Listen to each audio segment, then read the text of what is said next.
Just for Curling is celebrating its grand opening here in the Tri-State. Now the Cincinnati Curling Club has a place of its own in Westchester. And joining us now, Jonathan Penney, president and founding member of the Cincinnati Curling Club, along with Debbie McCormick, who's a former world champion and Olympic curler. Thank you very much.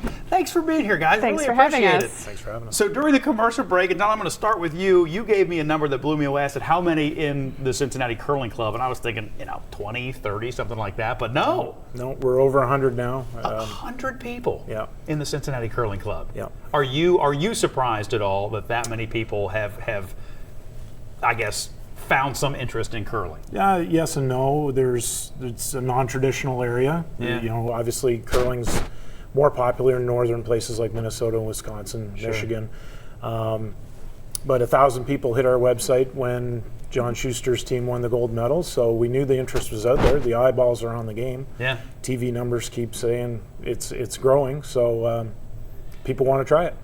And what's the biggest misconception, Debbie, about curling? What do they think it is versus what it actually is? Well, probably like how athletic it is. Yeah. Curling has a lot of strategy involved, but when you're sweeping, you are sweating out there. You're working very hard. Yeah. It's a great team sport. Every position has a specific thing you're doing in the sport, so it's a big communication game, a lot of strategy. You're all working together to get to the main goal. Yeah. You were saying one of the interesting things with curling is everybody's mic'd. When you're watching football or you're watching basketball, sometimes you'll get sort of one guy mic'd here or there. Yeah, at the elite level, like World Championships, Olympics, Nationals, all the athletes are mic'd. So since it's a big strategy game, you also hear what the athletes are talking about. So it kind of sucks you in when you're watching on TV. And I think for a lot of people, that's when you mentioned the TV ratings. That's why a lot of people are watching, because you get sort of that insight. And then you have, the Norway team with the crazy pants. Yeah. A lot of people love the crazy pants. People like the pants.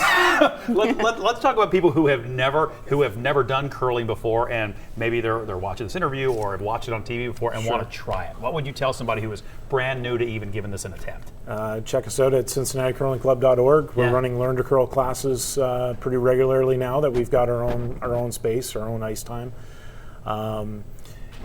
All shapes and sizes, all genders, ages. We had a 3-year-old on the ice. I don't necessarily recommend a 3-year-old all the time. I mean, the rocks are 40 pounds. Yeah, so roughly the same size as the stone. You could have probably used the kid if you wanted to there. But I mean, the kid was sitting behind the glass watching his mom and aunt and uncle play the game and wanted to be out there. So that's awesome. But we're actively looking at getting some youth programs started and some retirement age people started during the daytime, during the week. Yeah. How did the whole finding a home for this kind of come together? How did you land in Westchester, I guess? I think, John. We've been pretty actively looking for buildings for 6 years. Yeah. And just finding the right shape. I mean, if you've watched on TV, it's long and skinny. Yeah. So trying to find the right shape building with the right neighborhood and the right price point, I'll say. Sure, no, that's obviously very, very important. Yeah. For you, what's it like to have a facility like this and have a club like this so close to home for someone like you who has had obviously so much success in the sport? And I'm actually from Madison, Wisconsin, so I'm visiting. Oh, okay. Yeah, okay, so you're just coming through. Gotcha. And I'm doing some clinics tonight. Oh, wow. To help, share my skill and the love of curling with everybody. So I'm doing some awesome. delivery clinics and some sweeping and strategy and communication clinics tonight. So I'm visiting. It's really exciting for me to be here for the first time, like for Cincinnati, to have a dedicated curling facility. Yeah, and it's like you were saying, a little further south than probably you get a lot of these kinds of things. Exactly, yeah, so it's really exciting. I'm very excited for them. Awesome, well, we're glad you're here. Thank you. Happy for the success.